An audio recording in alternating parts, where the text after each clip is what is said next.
চিল্লো মাল দে।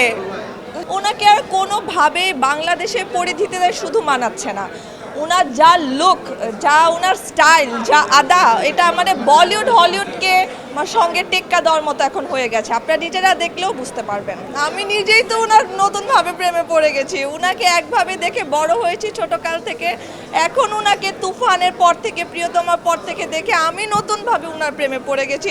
টিনেজ মেয়েরা তো প্রেমে পড়বেই। অবশ্যই ওনার লুক বলিউড ছাড়িয়ে যাচ্ছে। ওনার মতো সুন্দর হ্যান্ডসাম হিরো আমাদের দেশে এর আগে কখনো ছিল, মানে ছিল বলতে আমি জানি না আমার জেনারেশন থেকে।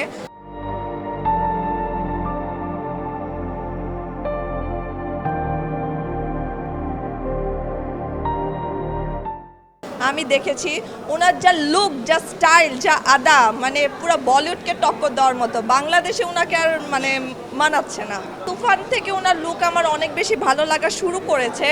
বরবাতে তো জাস্ট মানে আউটস্ট্যান্ডিং, এটা বলার মতো আর কিছু নেই। আর ওনার একটা যে ডায়লগ পুরা বাংলাদেশ কাঁপিয়ে দিচ্ছে, এই জিল্লো মাল দে, এর চেয়ে ভালো ডায়লগ তো আর দেখছি না। ছবিটা তো মানে সবার এক্সপেকটেশনের বাইরে চলছে, এটা আর মানে আমাদের বলার কিছু নেই। আপনারা সবাই দেখতে পাচ্ছেন, এর জন্য এখানে সবাই। কেমন জানি ছিল, এই জিল্লো মাল দে, এমন টাইপের মেবি, আমি ঠিক জানি না। অনেক বেশি এক্সাইটেড, আমার স্বপ্নের হিরো, তাকে সে যেহেতু সামনে আসছে আমি অনেক বেশি এক্সাইটেড। না, এর আগে সরাসরি হ্যাঁ দেখেছি, একটা ঢাকা ফ্যাশন ডেতে গিয়েছিলাম, ওইখানে দেখা হয়েছে।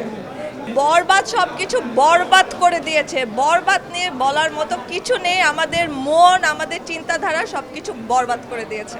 শাহরুখ খানের থেকেও বেস্ট আমাদের সাকিব খান। আমাদের সাকিব খানের চেয়ে বেস্ট কেউ হতে পারে না। অবশ্যই করব, কেন করব না? উনি সুপারস্টার, মেগা স্টার। ওনার সাথে স্ক্রিন শেয়ার করা, সেটা যদি একটা সিনের জন্য হয়, অনেক অনেক স্পেশাল।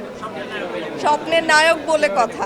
আমার স্বপ্নের নায়ক হচ্ছে গিয়ে অবশ্যই সাকিব খান, আর কেউ না। না, মন থেকে বলেছি সাকিব খান। ওনার মধ্যে কি নেই? ওনাকে ছাড়া কাকে পছন্দ করব? উনি সুপারস্টার, উনি স্বপ্নের নায়ক, আপনাদেরও আমি জানি। ও মাই গড, তাণ্ডবের যখন হচ্ছে গিয়ে পোস্টারটা আমার সামনে আসে, মানে জাস্ট স্ক্রল করছিলাম আমি ফেসবুক, আমি ভেবেছি এটা কোনো সালমান খানের ছবি। তাকে পুরা সালমান খানের চেয়েও মানে অনেক বেটার লাগছে। আমি মানে এক ঝলকে মনে করেছি এটা সালমান খান। আমি জাস্ট অবাক হয়ে গেছি। সাকিব খানকে নিয়ে বলার মতো অ্যাকচুয়ালি কিছুই আর আমার কাছে নেই। ওনাকে সবাই অনেক পছন্দ করে, আমিও অনেক পছন্দ করি। উনি আমাদের দেশের সুপারস্টার।